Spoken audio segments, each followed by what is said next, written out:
essentially how I feel about life. Full of loneliness and misery and suffering and unhappiness, and it's all over much too quickly. The question is, have I learned anything about life?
And we are live. Today I am joined by none other than the Emperor of the Sith, Louis, that Mexican waffle-loving Sandoval.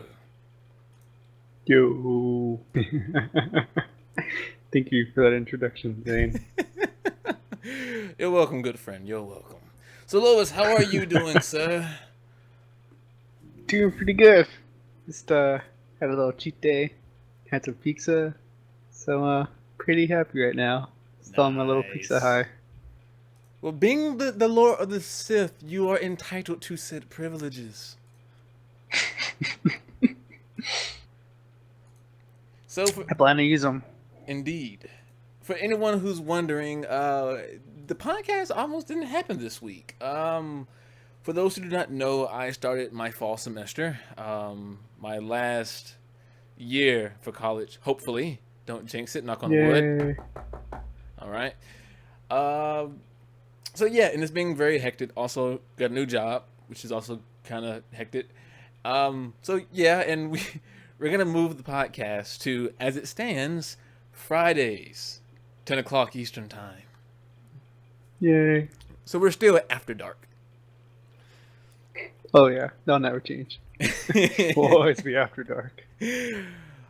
So you can have your ears caressed as you cuddle in bed by the sweet, soothing voice of Zane and Louis After Dark. Oh yeah. Our voices just be here to cuddle with you. So I guess you could say we literally are cuddle buddies for various people who are listening in tonight. You're welcome, America. Yeah, I'll put that on my resume. So Louis, what is up?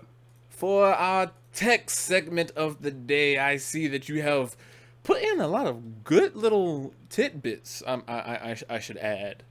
Thanks. So what's up with this PowerShell open source thingamajigger? Oh yeah, the first one. Yeah. So PowerShell, the little basically command system that Microsoft made, is now open source, and it's also available on Linux. Say what? I'm not gonna lie, my first reaction when I saw this was like, okay, and why? Why is it on Linux? You already have, Bash. Why am I gonna trade that in for PowerShell? But I guess people do like PowerShell. And I guess if you're a system admin, yeah. But then again, if you're a Linux guy, you'd don't probably need make a Bash script. Right. I don't think you'd be like, oh, yeah, sweet, PowerShell. But if you have like a lot of scripts, you don't have to like convert them over and all that stuff. So I mean, it's pretty cool. I like that Microsoft's heading down like an open source direction with some other things. That I think they also open sourced another platform earlier this year, or maybe it was late last year. But it's not the first that I've seen as of lately, though. That's pretty cool. I mean, like you said, the uses and like the impact, so to say, or so to speak, is very minimal. Like there's no, oh my god, I needed this. But at the same time, it being open source is always, in my opinion, well, not always, but it's oftentimes a step in the positive direction. And two, having that option, I love options. Just options. True.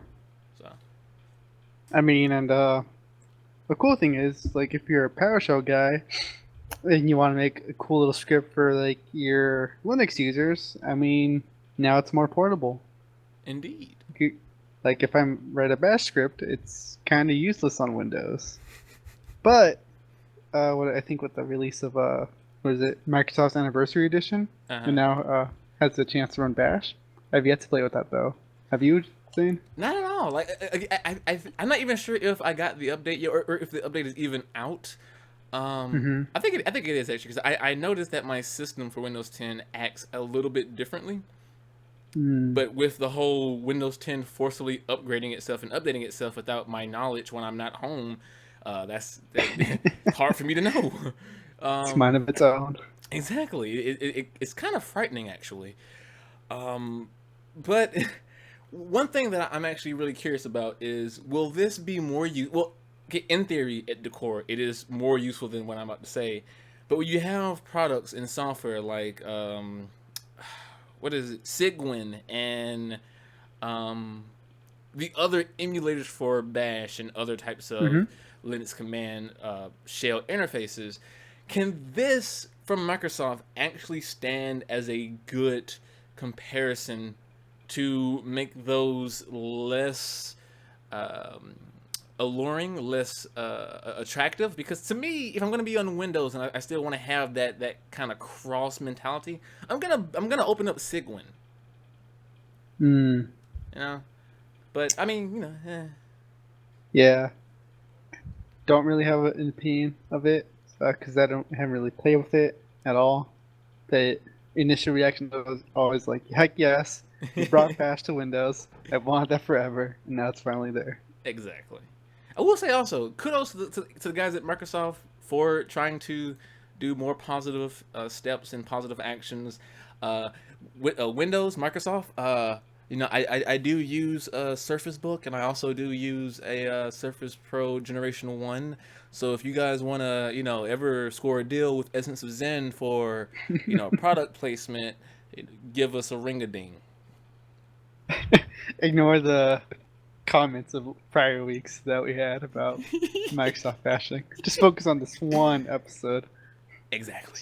This one episode. What episode number are we on? 5? 6? I think 5. We're already losing track. Not good. So tell me more about this Facebook stuff as well. Like, Facebook is trying to get into gaming? Yeah. That's how I read it too. I was like, gaming? Like, what are they doing? Like, they're making their own little, like, gaming platform, kind of like Steam or like Origin. If any of your hardcore gamers out there who use those platforms. Looking into it, it feels more like a little arcade. Well, I mean, it kind of makes sense since they're going to be calling it Facebook Arcade. I don't know. It might be a good idea because you have people that are not hardcore gamers and don't necessarily want to learn about hardware and those dirty casuals, those peasants. Joking. Those muggles, dirty, filthy casuals. But no, like I actually first heard about this through another YouTuber by the name of Philip DeFranco, very popular YouTuber at that. And yeah, I don't listen and watch the show like religiously, but I let it play on the background. I heard him talk about Facebook gaming, and when he said it, he kind of went with the idea of it being like a powerhouse. But now with the link that you sent, via our Hmm. document, I'm looking through it, and like you say, Facebook Arcade is targeting directly casuals. And Right. because when I first thought, is Facebook trying to do hardcore gaming like Steam? Because they will fail. They would fail so Yeah. freaking hard. However, targeting casuals, that's literally their. They can milk this and make it one of their bread and butter, because once upon Right. a time they did this. Do you remember like Farmville? Oh, Farmville and all the other vills that came out of that. And what's the other one? The Candy Crush Saga. What was it? Not Mojang. That's Minecraft. I Um, forget what the company's called that makes those oh, little games. King. King? Is it King? Or no. Oh, I think you mean Zing or Zinger or something with a Z. Like they're Zanga. Zanga, yeah. Zanga. Is it Zanga? Their logo was like a pit bull or red pit bull or something. Yeah, it reminds you of the MTV one. Yeah.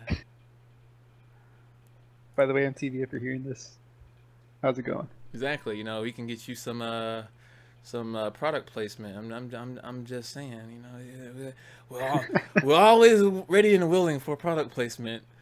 Not to sound too desperate, but please give us product placement. But no, again, I can see this being a really big push for Facebook, and I'm not the biggest fan of Facebook. I use it because all my friends and family use it, sure, but like they're evil. I mean, let's be real, they're evil.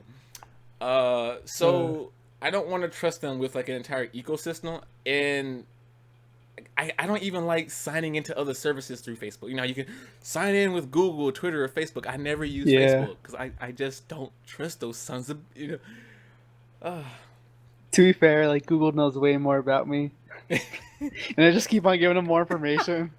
But I don't know, just something about Facebook that I don't trust either. I don't know. It's just me personally. I think it has to do with like, just the open policy. With Google, they tell you that, hey, we are our entire company is based off your information, and at least they try to be protective in certain cases. In certain other areas, I think they dropped the ball in many areas. But this isn't about Google right now. It's more about Facebook and how I think this is a good idea for them. I'm not gonna try to get into it because I don't like Facebook. But I can totally see it because Facebook is already warring with YouTube for video placement, and they're strangely succeeding in the video front. So adding on gaming and expanding their platform and growing, that's just what companies do, and I can just totally see this being a thing. Agree with you. Agree. Also, the link that we're talking about for the live podcast for you listeners over at the Google Play podcast section is provided through TechCrunch. So yeah, we like using them as a source. They're really snazzy and really neat. But yeah. Just a quick brush over this topic. Basically, Facebook partnered up, I think, with Unity. It was like the Unity framework Oh people, snap! and some of these games are going to be ported to iOS and Android. So some of those same games you'll be able to play on those platforms. You can be able to play on your PC and whatnot. Well, see, actually, I find that a bit weird, and I'm sorry to interrupt you there, but Yeah, if go ahead. they're gonna use Unity and they plan on having diverse browser support. See, I'm not sure if Unity had an update recently, but I remember after Google and Firefox and many other browsers made a step to become more secure and plug up a lot of exploits, one of those plugins of security included basically breaking all forms of Unity web applications. You could no longer run Unity web apps or web games in your browser. So I'm really curious how teaming up with Unity is going to help them get games on the browser. Well, I don't necessarily think they're going to limit to the browser. I think they're actually going to have a desktop client, from what I'm seeing. That Oh, makes wait. more sense. Da, da, da. Huh. I actually don't know which direction they're heading. Mm, 'Cause now I see something that says HTML5. I don't know. weird. I'll be interested to keep an eye on them. I will say I 'Cause I'm like. not Go ahead. exactly clear on their direction either. I will say I'm liking their little tags for marketing. Focus on gameplay. Fewer distractions, bigger and bolder gameplay. Exclusive games. Access immersive games not available on Facebook.com. Play anywhere. Your progress is shared between arcade and Facebook.com. Better performance. Designed for games, arcade is the faster way to play. Like, okay. Didn't know you're such a big fan of their advertising company. Facebook, you do not have our permission to use those sound bites. No, don't. Unless you want to pay me, then we can talk. But Louis, speaking of games, what the hell happened to Steam and all those damn keys that were stolen? Yeah, so like a few days ago, some hacker broke into the other gaming platform, Facebook's competitors. So hey, they might actually have a little bit of a head start. Was it an inside job? So far, data says that it's otherwise, Oh, but basically, it was put on a website called Leak Source. I believe they have like database dumps. They have keys, Steam usernames, activity. Oh yeah, and Facebook access tokens. wow. I didn't even know you could log into Facebook now on Steam. Shows how long ago I actually logged into Steam. See. This is what I'm talking about. This is why I don't trust the Facebook login. Facebook login. We're on full circle now. Wow. Great segue. Wow. And for those wondering, again, the link that we're using now is provided by Slashdot, which is basically the type of form system that we're using, and they're referencing. It's a post written by. What is the author name? Posted Yeah. by It's an Manicious. anonymous. Yeah. And they use the site zdnet.com to do more of their source linking, which is really weird, but okay. Oh, the news site like just is by people and it links to somewhere else. Yeah. I'm just giving them a heads up Yeah. of what sources we're using. Gotcha. I like how they state in the zdnet.com article about the member of the leaked source group told me, or not me personally. I'm quoting. Let me do a different voice. A member of the leaked source group told me on Tuesday that roughly 84% of the passwords that were scrambled with the MD5 algorithm, which by the way is considered insecure by today's standard, have already been decrypted using readily available cracking tools. Some were stored with the stronger SHA-1 algorithm, however. So I mean, that's tech standards are hard to maintain. Well, the standards aren't hard to maintain. Upgrading and staying in line with standards is hard to do because technology increases and develops so bloody fast. Yep. It's a little sad though that 84% of the passwords are MD5. I mean, it kind of looks like they were caught in the middle of a migration or something because it did say that the other ones were like SHA-1, but I think SHA-1 is also been what's the word I'm looking for? Been deprecated. I think as of recently. Yeah. And see, well, Yeah. and a lot of this, I don't know, dude. Like, I don't know, because I can't throw these guys under the bus because I mean, at least they trying to do, secure password containment, and oftentimes when you have issues like this where hackers break into the system and they do decrypt things, that's just a really sad situation. Unlike times when Sony people are hacked and all the passwords in the database are not encrypted, are not hidden, they're not even they're not even attempted to be secure. They're just plain text passwords and usernames and email addresses. So kudos to these Yeah. guys for at least trying to, or they did have it encrypted, but you know what I mean. Give them props where props is due. Sad with the situation still though. Yeah. Indeed. I mean, it's a bit more work than clear text, but a good amount of MD5 passwords have already been hashed, and it's not hard to find a lot of matches, Yeah. unfortunately. We'll say though, a lot of the fact that because one of the main topic was millions of Steam game keys stolen. So these keys are going to end up on sites like G2A.com. Have you ever seen that website? G2A? Yeah. No. It's essentially a site that will try to sell Steam keys at a lower price at times by various different vendors.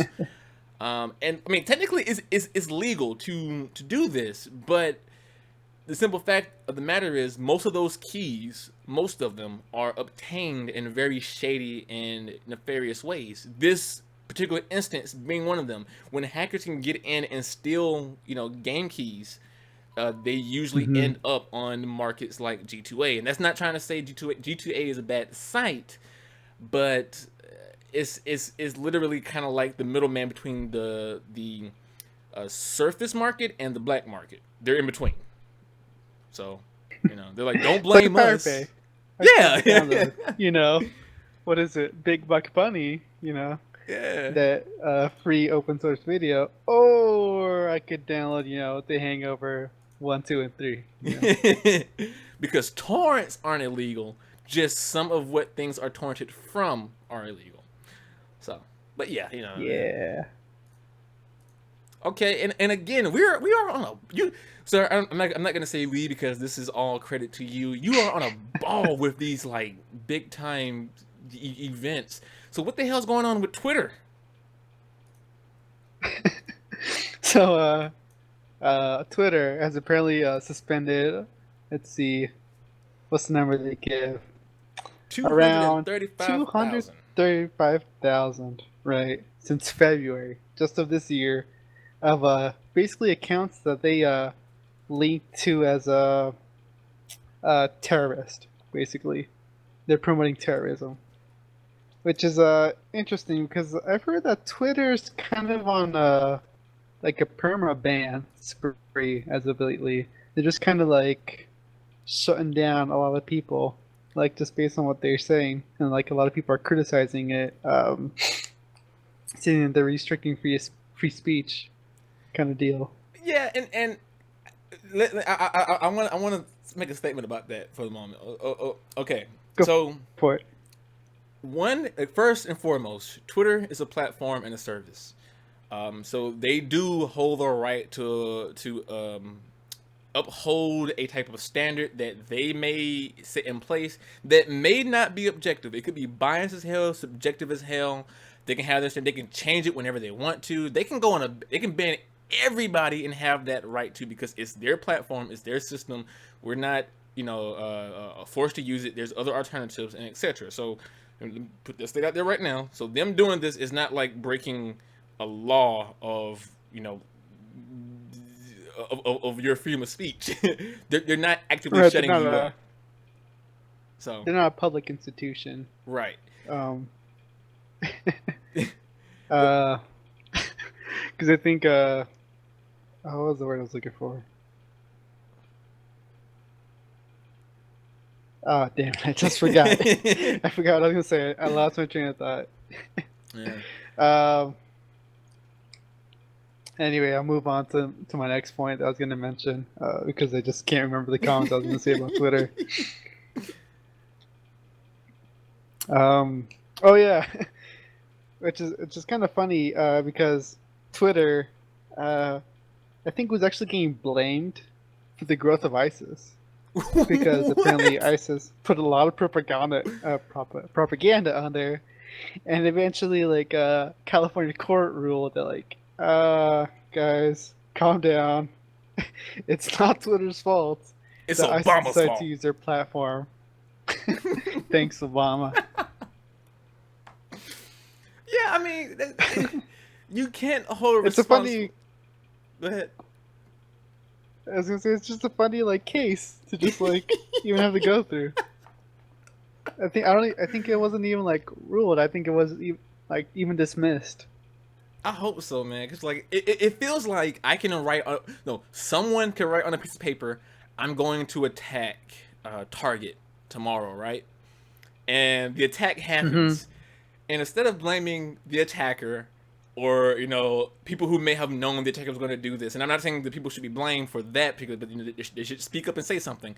But instead of doing all that, they target the makers of that paper, and they sue the paper making company for allowing the attacker to write on their piece of paper, "I'm going to do this." Right. But like, It's remember that thing with not Jennifer Aniston, J Law, Jennifer Lawson, right? Or Jennifer, the whole like thing where like the nudes were leaked or something from their iPhones, iCloud, and then they're trying to like sue Twitter or not sue Google Google, or something. yeah. It's Right. exactly what this. Look, I like that the majority of the public is trying to get more savvy into understanding about these things, but they have to do a little bit more research.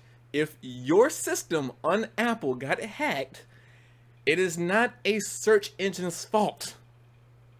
And but no, like a lot Yeah, of those things. crawlers. I love crawlers, man. Like spiders for the internet. Oh my god, yes. But no, like so much has been going on Twitter, like you say, about the whole banning of accounts, especially like the things that are happening to or Right. has happened to Leslie John. Is it Leslie Johnson or Leslie Jones? I'm not aware of that story actually. Oh my god, dude! Like, so the black comedian who's in the new Ghostbusters. Yes. That's Leslie.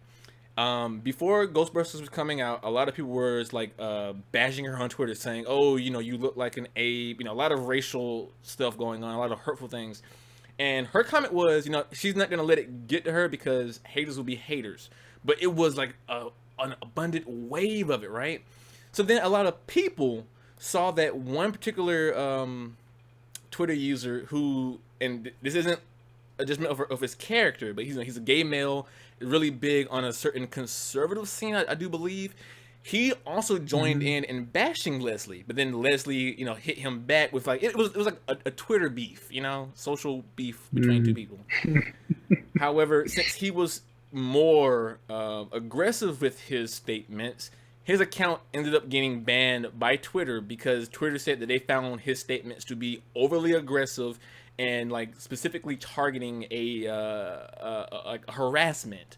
And a lot of people were like, oh no, now you're limiting free speech, and Twitter stated free speech does not cover the consequences of harassment, and a lot of people were having this freedom of speech means I can say anything without any consequences. Some people say the consequences doesn't hold true because there's nothing super physically harmful in this, and that's where a lot of the whole censorship started to come from. And then not to mention Leslie in the news today still had her account hacked by the same trolls supposedly that had been hounding her for like the last 4 months because of Ghostbusters, and they released a bunch of nudes from her account. They hacked her website and put gorilla images up on her website. It's just been a horrible time for Leslie, and I don't, again, I do feel there's a difference between freedom of speech and harassment. Um, so if an account on a social platform is harassing someone, I can see why that account was banned. So again, freedom of speech does not mean freedom of consequences, in my opinion, at least. Everyone has their own take on the concept of, speech. So yeah. Yeah, like those people who like are criticizing the whole like, hey, you're like restricting free speech and all that. Like Twitter is basically just a giant club, and I would invite those people who say that to actually like read the terms and conditions of using the Twitter service. I mean, Twitter blocks porn. You can't post porn on there. Lots of services block porn because they just rather not deal with that. Right. Like it's just like, hey, if you want to be part of this club, these are the rules. Kind of like, hey, welcome to the forum. If you want to be part of the forum, here are the forum rules. So I think one example that people need to, like, in my opinion, this is how I see it. For Twitter to actively be suppressing your freedom of speech, they would need to have a system that basically crawls into your computer and stops you from posting anything to the internet. That's infringing because it's no longer controlling their own environment. They're controlling what you can do everywhere, or try to, in more places than one. When something restricts you specifically from having your opinions at all, such as, like, if the government said if you go outside and say I hate you, they're going to either kill you or arrest you.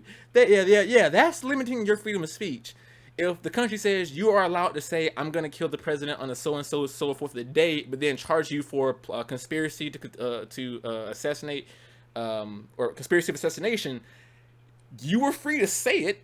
You're just going to get consequences because of it. They're not stopping you. Yeah. They're just literally saying we have a reason or a reasonable suspicion to bring up these charges, which you may get out of, by the way. It's not unheard of someone to say something, be brought to court, and then determine later, no, they were really not being truthful or serious about this. It was probably like a joke gone wrong, but that still allows people to make sure you're not infringing on other people's rights and safety. That's the key word there, safety. But Yeah. I'm getting super. I agree. Yeah. They're coming down. No, it's good. It's good. I'm glad I got you on a little rant, on a little route. It's good. Yeah, it's like, because Get your ideas out. I don't like to get political, but sometimes, like, people need to understand the differences, man. It's like, okay, this is my last little tangent about this fact. So speaking about, like, in America, homosexuals, right? A lot of people have their own opinions about, people who are gay, lesbian, transgender, etc., blah blah blah.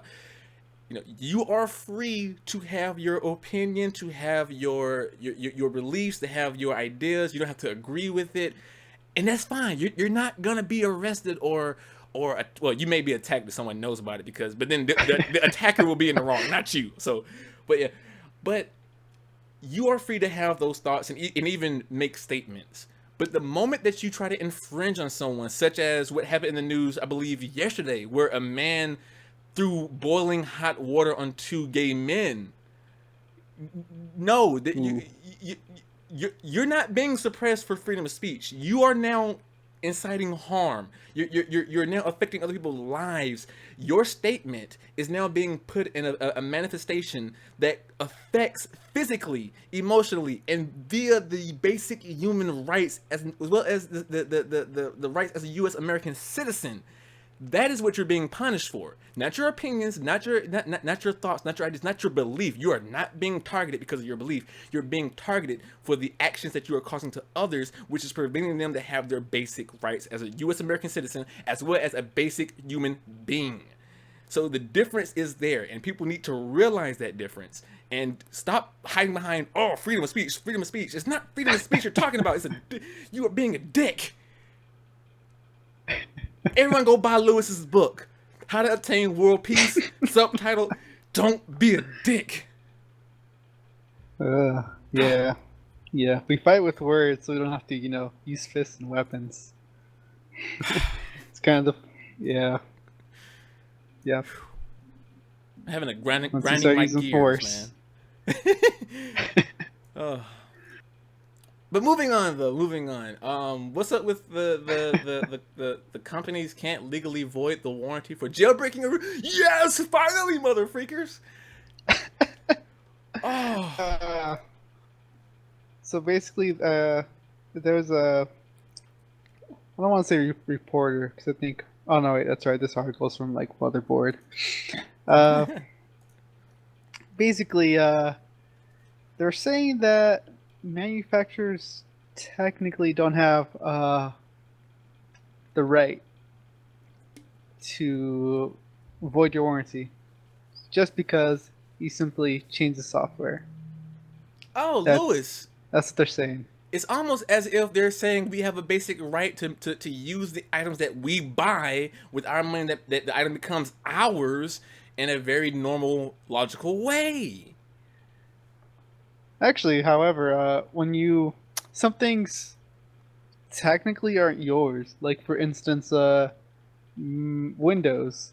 Technically, when you buy a laptop, you're not purchasing Windows. You're purchasing a license to Windows. So they True. still retain that ownership. You're kind of just borrowing it. True, So but that's where it gets grayish. yeah, but iPhones and Androids, we're not buying licenses because I mean, it'd be different in my opinion, and I would still disagree with it. But Hmm. if iOS and Android were things like a software or an OS that you bought a license to, then more grounds. But rooting and jailbreaking software or operating systems that aren't licensed, you're not buying the license because you literally are buying the device. And I think that's where the probably what these guys came up with their ruling for the Magnuson Oh, Moss thing. yeah, Magnuson Moss Warranty Act of 1975. It's basically what's being what's supposedly backing this up. That it's preventing you from jailbreaking and rooting. For those of you who don't know what jailbreaking and rooting is, sorry, probably should have opened up with this. It's basically modifying the software on your device, whether it be a laptop, desktop, a phone. You know, the word is usually mostly thrown around when it referring to phones, basically media Yeah, players and up to such. I think a good analogy Um, would be that if you mhm, were a knight in a kingdom, you are a user, you are the knight. You have privileges in this kingdom, but you do not rule this kingdom. mhm. And then one day you go, I want to either slash jailbreak or root my kingdom. So you kick your way down through the throne room and you decapitate the king and queen and you usurp the throne to take your rightful place as the root user, the king and or queen. That's a pretty good analogy. um, what was I gonna say? Oh, I mean, I believe it should be like a right as well. I mean, you own the hardware technically. If like you don't want the software, get rid of it. You just really bought the phone for the hardware in your opinion. Like if you're rooting it or jailbreaking it, because you could always what is it? Put a different ROM on it. But I mean, manufacturers don't like it when you do that because then you're basically breaking out the ecosystem that they want to lock you into. I mean, they have a chance to make more money that way, right? Exactly. Use their services, make an account, to get your data. And like companies that fought like hard for this, they've even gone to court to like make it part of like the digital what's that? The DMCA, the Oh Digital god. Millennium Copyright Act. Oh, I hate that thing. Exactly. But Yeah, yeah, that thing.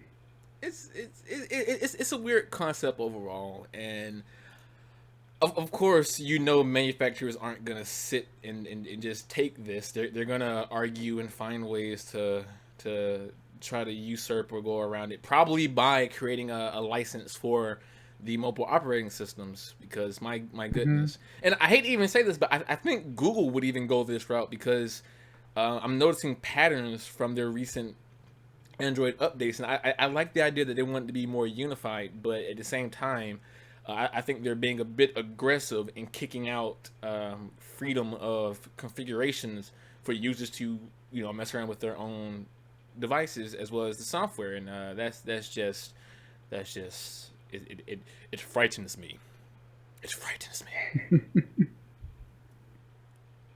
On the flip side, think of all the time and energy that's poured into like engineering these devices, engineering the software so it could work on this like hardware, trying to perfect it so you could like have this little perfect little ecosystem.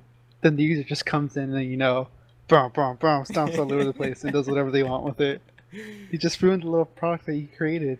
Don't you want to preserve that? No, you know what? If the user wants to get rid of it, then obviously the creator did something wrong that pushed them away. Do you watch?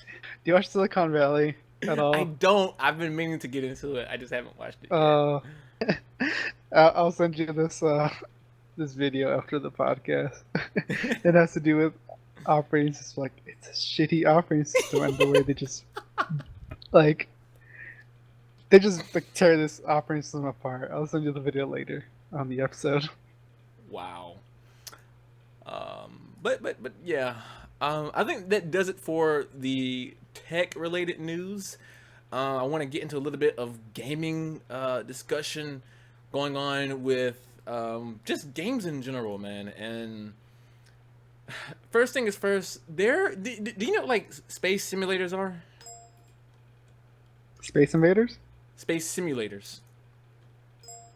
Oh, sims. space simulators. Yeah. Would you count like what is it, Eve? That's a space simulator. Yeah. Huh. Yes. But essentially, there are so many that are just populating the gaming market right now. Like, so of course, you know, No Man's Sky, which we have talked about literally almost in every single podcast episode. Can't stop talking about it because it's like a hot button issue with every gamer right now. There's also Elite Dangerous, which I think right now is king of the space simulators in terms of flight and space travel. There's also Star Citizen, Space Engineers. There's also Starbound, if you want to count that as a space sim, though it's kind of different. Kerbal Space Program. Kerbal Space Program, hell yes. Though that just, to me, that's more of a kill little life forms simulator. Cause I'm so sorry. Like, people have families, and I get people stranded on moons, and I'm so sorry. I'm so sorry. Oh my goodness. Yeah. But recently, a new player has just tossed in their head, and they actually look really nice. But the game is called Planet Nomads, and they're releasing videos, and you can now like cast or buy your pre-order for like $20. And to me, from what I see, it looks nice. The Steam Early Access pre-order for $20 seems really reasonable. Because as it stands, you know, no, I'm not gonna talk about No Man's Sky because I have the review coming out soon. I'm not gonna talk about it. Just save it for the review.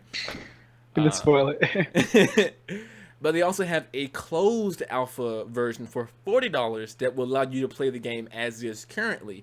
And again, $40. That's $20 underneath the average game price. And I'm like, okay, again, I'm not gonna pre-order. I'm not gonna buy the alpha because I'm tired of like early access games. It looks nice. I'm probably gonna buy it when it comes out, if it comes out. But I just no more I say no more pre-orders, but I'm gonna end up pre-ordering a game in the future anyway. What's your thing about it? You just get too many companies that don't deliver on time for you, or No, I'm not even. what's going on? It's just games rarely show their same intentions from their early access or their alphas. Like, again, so one of the games that I supported back in early access that did release and is, in my opinion, a great game, or excuse me, quote unquote good when the review comes out, and that was Starbound. But as an early access player, the early access content had so much more than the stable 1.0 release, and that's because they had far more ambitions and far more ideas. And I get it, not all ideas will make it to the end product, but when you cut the lore like into a quarter of what was there, when you whittle down the combat system, when you remove a bunch of legendary items, I don't know. And again, I think Starbound is a good game. Highly recommend it. It's one of my choice games of the year. It's just, if you ever play early access, you are probably going to end up being let down when you play the stable version of that early access. In my opinion, just personally. I getcha. Yeah. I think I've only bought one game on early access, and I think it was that jail simulator or something. You said Dad You know Jail? what I'm talking about? Yeah, you you have inmates, you push them around, you call the cops when they're doing bad stuff. Oh, you mean Was it Prison Prison Architecture? Simulator? Prison Architect, yeah. You got that game? Prison Architecture, Prison. Yeah, I got that game. I thought Apparently, it just hit 2.0. yeah. I think it's actually doing really well too. I actually I haven't even played 1.0. I played like way back. I get these notifications of emails of like, hey, look at all the cool stuff we had. Like, okay, that's cool. I'll play it in halftime. And they're like thousands of versions later. I'm like, oh, hey, it's finally 2.0. I have like 0.10789, random like patch version. Yeah. But that's basically about like in terms of the space sims. And currently, Star Citizen, which is made by the guys over at Robert Space Industries, they released version 2.5. Yeah, 2.5.0. And I really want to buy Star Citizen. I really do. It looks amazing. It looks like my type of game. It looks fantastic. But even though it's called 2.5, meaning it's in a stable release version, right? The game is still riddled with bugs, crashes, crash the desktop. It is still technically basically early access. And again, it looks amazing, but I just if I'm gonna pay money, I kind of just want my games to be ready. Just be ready. You know? Shame. But yeah. Shame. But moving on again in the comic book industries, for the not the comic book industry, the entertainment industry or segment rather. A lot of news has been going on with movies again. Still, as always, there's never a dull moment. With I did skip one thing, and I guess I don't need to talk about it a lot, but I am looking forward to Mafia 3. I'm looking forward to it. It looks What's good. new in this version? It's like the third sequel in well, of course, Mafia 3. You play as a mixed black and white not Vietnam. Is Vietnam? I can't remember the war. I think it is Vietnam. But soldier who came back home, felt out of place, living in a time that is still racially segregated and still riddled in racism. And you basically join a mafia of black people, the Black Mafia. The Italian Mafia, who was the parent mafia of the Black Mafia, ends up betraying the Black Mafia and basically killing everybody. But you, the protagonist, survive, and you basically end up recreating the Black Mafia to take on the Italian parent mafia to basically claim all power. And in it, you have 3 lieutenants. One is the protagonist from Mafia 2, good old Vinny. I love him. He was an amazing character, number 2. The Haitian Queen, I do believe she goes by, and I forgot the Scottish guy's name. But basically, diverse cast, looks amazing, looks hilarious, looks fun. It is brutal, gruesome, gory, and of course, it's going to target a lot of social issues of that time, meaning a lot of N-word usage, a lot of racism, a lot of you actually get to kill Klan members, which is like, look. You sold. If I get to kill a Klansman, you sold me, okay? But yeah. So man, I need my gaming rig set back up. All these like games that we talk about. What is it? Week in and week out. Just get me excited about games. Yeah, man. Oh, dude. Just. Yeah. I'm getting. One of these months after that AMD Zen chip comes out. We still need to email them, get that sponsorship. But yeah, like moving on to the entertainment section, since we still got to, we're running a little behind. A lot behind. We got a lot of things to cover. Right. So movie wise, again, Suicide Squad getting a lot of love and still a lot of hate. And one thing that I just want to address is, first and foremost, a lot of people think that Suicide Squad may lose its position as top of box office hits for the last 3 weeks in a row due to the fact that a really awesome movie called Don't Breathe is coming out this week. And it looks good. Don't breathe. What's that about? I don't think I've heard about that one. Basically, it centers around like this group of young adults, one woman, two guys. I don't know how or why, but they've been tasked to rob this blind man. And when they break into this blind man's house, they discover that he basically is kind of like Daredevil. He has super like human hearing and not in the sense of like supernatural levels, but just he knows how to operate as a blind man. And he basically kills one of the kids up front who, because they broke into his house. The other two are trying to escape without drawing his attention because this old blind guy is he's probably a war veteran or something. I don't know. He's just really good at killing. And there's like a mystery, a twist from the trailer and the previews. Apparently, this blind man has people locked up in a basement who have been trying to scream for help for looks like over 2 or 3 years. There's like this black goop of tar that he drowns people in. So he himself may be a mass murderer. I don't know. That's just You got all these visuals in my mind now. I highly recommend check out the trailer, because at first I was like, Suicide Squad is not going to lose their top spot, but then it was like, Don't Breathe. It's like, okay, Don't Breathe is actually looks really interesting. It may pull in a big ass crowd and may knock Suicide Squad down to number 2. So it's really as possible. But second about Suicide Squad with the love and hate relationship is that David Ayer, the director behind Suicide Squad, thanks fans for Suicide Squad because they went to go see it. Multiple people went to go see it multiple times. It has got over 600 million at worldwide box offices, with not to mention things like toys, product lines, and everything to add more to the revenue. Oh yeah.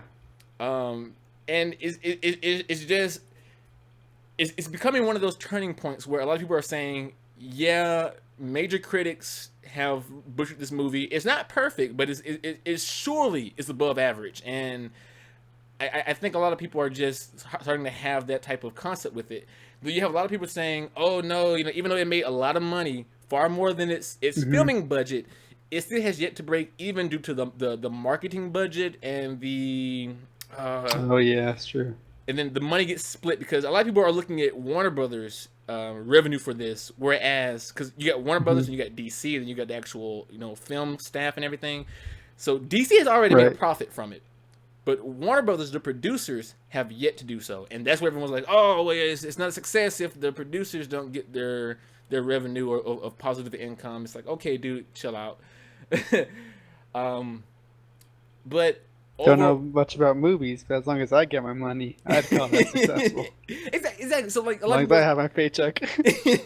So like people saying are like, when your movie breaks records, it's a success, man. Like just because producers blew a lot of money on marketing and other avenues of cash does not mean not breaking even was a failure. In terms of producer revenue, yeah, it's a failure. As a movie, no, it's a success. So just yeah, and I got into an argument. I do this passionate about my superhero comic book movies and comic books. Someone told me Suicide Squad being number 1 at the box office for more than 3 weeks means nothing about the quality of the movie. To which my reply was, if that's true, then what you're saying is you can no longer use the phrase Iron Man 2 is a good movie because it made a lot of money. Because I'm tired of hearing that argument. I like Iron Man. I love Iron Man 1. But 2 and 3 were crap. I'm sorry. I forget 2. I haven't even seen 3. The best thing about number 3 was his post-traumatic stress disorder, and I love that aspect. But anyway, because I'm trying to rush through these things now. The MCU. So speaking of Marvel. They are still having their turbulence. Have you heard anything about the new Spider-Man movie that's coming out? I have not. I think, wait, you did bring it up. You brought it up last week, and I forgot what it's called now. Well, Homecoming. Homecoming, there you go. Yeah. But since then, a lot of news for it has already came out. So one, Donald Glover has been cast for that movie, like officially. What? Yeah. Sweet. 2, I'm not 100% sure if this is 100% confirmed, but a black actress is possibly, and I think this is like 90% confirmed at the moment, is going to play Mary Jane, and that sparked a lot of outcry.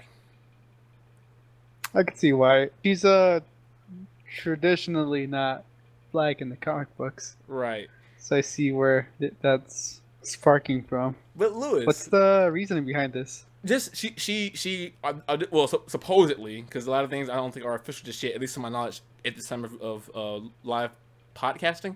But she just auditioned for the part and like nailed it more than anyone else, so they said go ahead and go with her.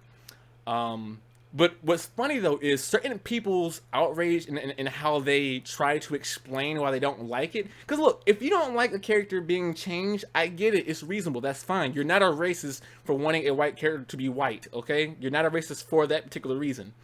Now, when you make comments like a lot of people did online where they say that Mary Jane can't be black because she's a redhead, one, black people can be naturally redheaded. So no. Okay. 2, it's a movie. She can dye her hair red. Okay. And then 3, when people pointed this out to that person and like sent them photographs of like other actresses who are up for that role, there were white women who had blonde hair. The particular hater online stated, no, it would be okay to have that white actress because she's white and but her hair is blonde, but it's okay. And it's like, well, if your whole issue is about her being a redhead, why is it okay for a white woman who's white to be portrayed with blonde hair? And it's like, okay, well, no, that's different. Like, how is it different? So when you start burying yourself into a position of just trying to play it off as, oh no, because it needs to be one-on-one to write. You come off as a little bit either ignorant or slightly ever so racist.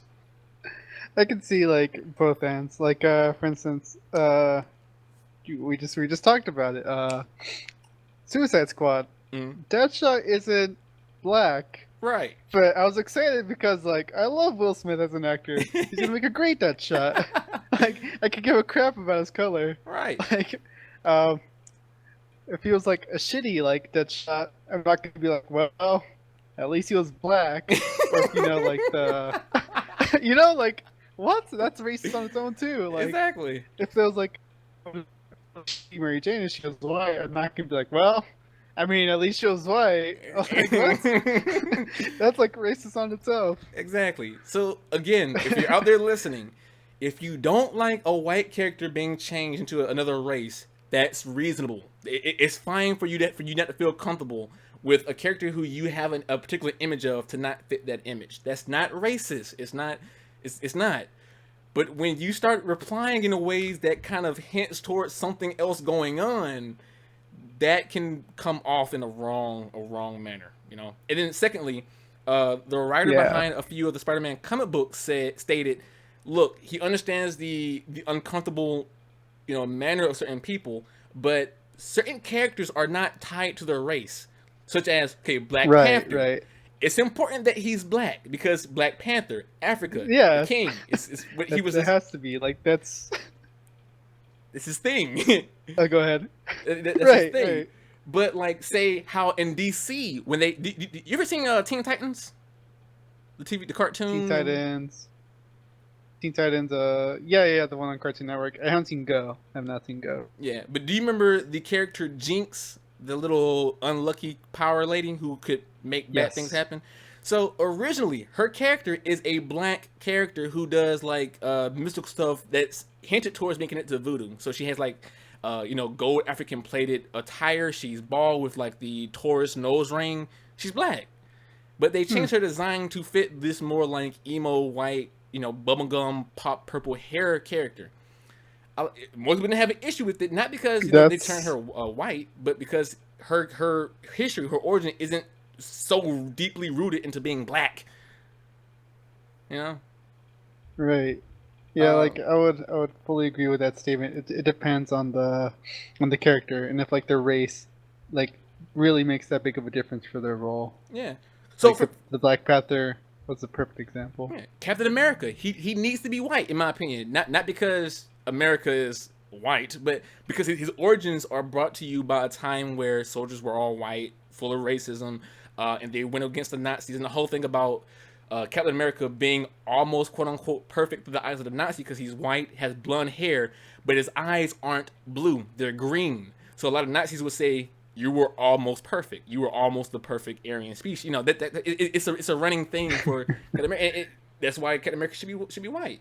So a lot of people were just piss me off. Just look, it'll be okay.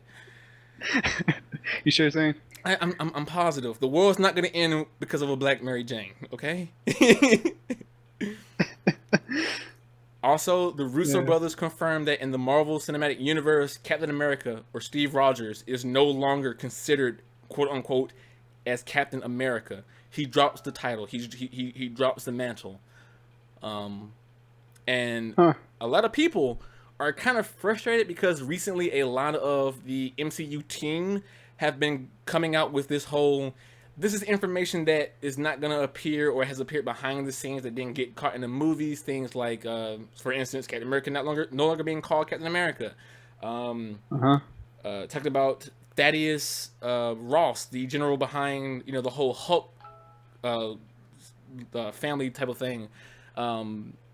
Just a lot of behind the scene information, and the reason why is because a lot of people have this notion where if a director or a writer has to come out and talk about behind the scenes stuff that didn't get put in the movies, then you're not doing a good job with the narrative. Personally, I disagree, and I think people need to chill out with that information. I think Marvel's doing a fine job with the narrative, and people just need to chill out and just deal with it. Oh, also, the Jungle Book director wants to direct the Marvel movie. Yeah, I was about to mention that. I was like, well, what is this like note that we have here? Like Jungle Book director. So he wants like part of the Marvel universe, like just. Yeah. So the I don't know which Jungle Book movie it was because there's like 3 this is out now or 2 that's out and the 3rd one coming sooner or later. But the one that everyone loved, the director behind that movie, he turned down a directing spot for a Marvel TV series and said, I want to do a movie. Give me a movie. I want a movie. So he's trying to go in all out for that. So yeah. Interesting. Also tomorrow I'm gonna go see Kubo and the Magic Strings, or the 2 Strings, or whatever the movie subtitle is. Kubo, the stop animation motion. Oh, I love Like a Studio. Oh, it's Kubo and the 2 Strings. And the 2 Kubo Strings. and the Magic Strings. Yeah. Yeah. I love Like a Studio. Yeah, let me know how that goes, because I didn't... Which studio? Leica. Leica. Ah, okay. Yeah. Yeah, it looks... When I first saw the trailer, I was like, this looks interesting, but I don't know if it's enough for me to go and see it. But I'm curious to see your review, and we're gonna wait for it for next week. Sweet. See what you say. Because again, like I said, the guys and gals behind Kubo. What was that one movie? It's about the girl who goes into an alternate universe that has like people with button for eyes. Madeline? Caroline, yeah. They also did, I do believe, Paranorman. And I think, but don't quote me on it, but even all the way back to Tim Burton's Nightmare Before Christmas, yeah. And I think James and the Giant Peach. I think it's all the same. I think. Don't quote me on it, but I think. Will that also include Corpse Bride and Box Trolls on that list, or are they like just different? I think they did. I think they did it all, dude. Because like it's a very niche, genre of styles. So. Exactly, and it just feels like they would do something like that too. Looks like they're kind of like artwork. Yep. As a matter of fact, I went to let me show them the site real quick because I have it brought up on the Chrome. All right. But you will see, like on their homepage, you have characters from Paranorman, from Caroline, Box Trolls, Kubo. I think I'm missing some. I think I see Jack. I think. I don't know. Hold on. No, I don't. Zoom. Enhance. But yeah, so that's them. So before we leave tonight, Lewis, tell me what's going on with MIT. Oh crap! I posted that one, didn't I? Oh man, I don't even think I actually read this one. I think I just posted this one. Forgive me, viewers. I didn't do my homework on this one. I think this is one of those articles I had on my to-read list and never actually went through it. Aliens. Anyway, I'll just kind of read it along with you guys. It says, MIT engineers human cells to store memories in DNA. So I thought that was interesting. So what are we doing here, MIT? What marvelous thing did you come up with this time? Let's see. A GNOME or genome editing system. That's interesting. So basically they are modifying or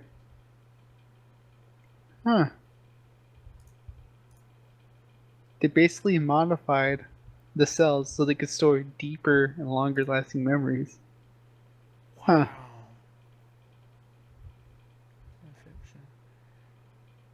I love MIT, dude. Go ahead. I love them.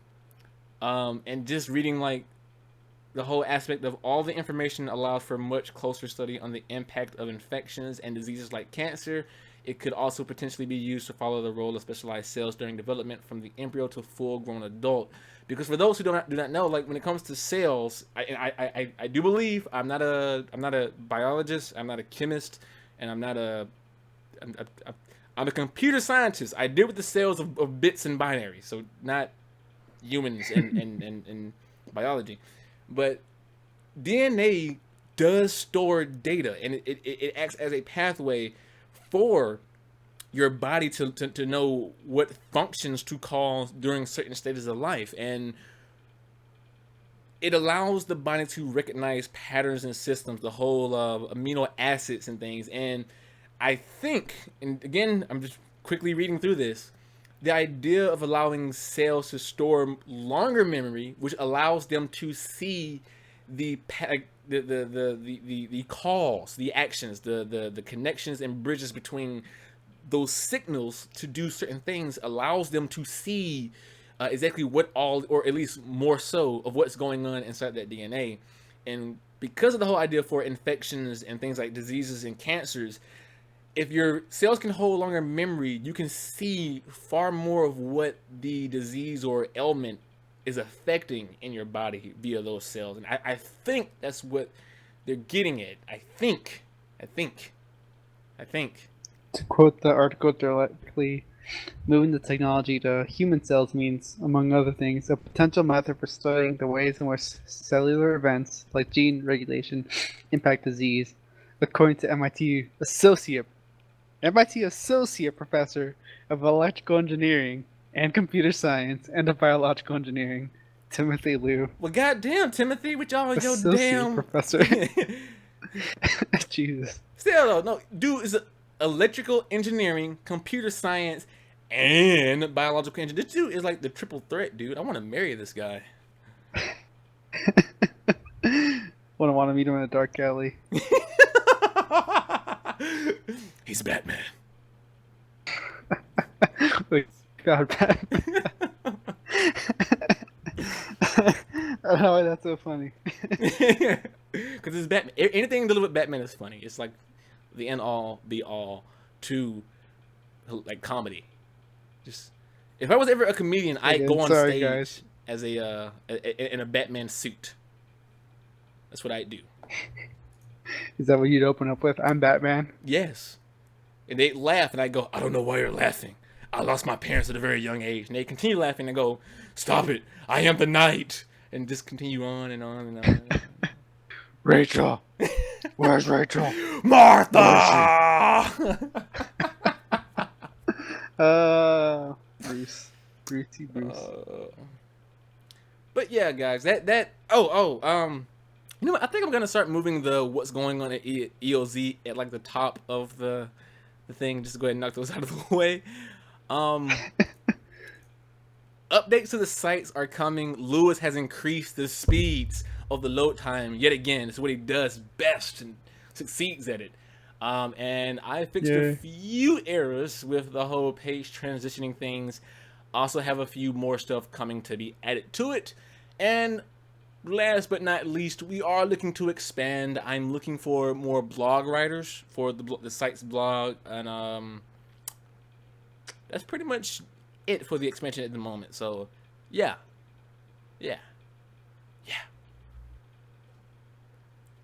We went over a bit by like 11 minutes. We're gonna finish off with the ad this time, Zane. Nah, we're not gonna do ads only because it's, you know, okay, it's. I mean, you know, we're at the end. I mean, there's you know. There's no tease for us to do. Yeah, It's already done. Technically, the reason why we're not gonna end with an ad is because I forgot to render the newest ad, which is a DigitalOcean plug. So. Oh, nice. Yeah. So next week you're gonna get that DigitalOcean ad. So stay tuned for that advertisement. But that's gonna wrap up the podcast, guys. If you have any questions, feel free to leave them in the YouTube comment section below after this stream is aired on YouTube. If you're listening via the Google Play podcast section, you can go ahead and assert your questions to our forum, which is at forum.essenceofzen.org. You know you love that website. Go visit a click, go give it a like, go give it a +1, just spank us round 6 at bottom. I like our site. The more I look at it, the more I'm pleased with it. I think it's a nice site. You just need to work on that mobile thing. That's the only thing that's still like, I think it's his Achilles heel. We're not going to talk about mobile. We'll work on it. What's mobile? Exactly. But no, so yeah, guys, thank you all for sticking out with us. Episode 5 of the podcast. Episode 6 will come next week, same time, Fridays now. No longer Wednesdays, Fridays now, 10 o'clock Eastern time. Am I forgetting anything? And it's all over much too quickly. Stay sexy, my friends. The question is, have I learned? I knew you were related to Dos Equis. I knew it. Secret's out, I guess. So guys, we will see you all next week. Stay tuned, stay positive, stay subscribed. Help us hit 500. We'll see you in the next video, the next stream, or the next podcast. Stay thirsty, my friends.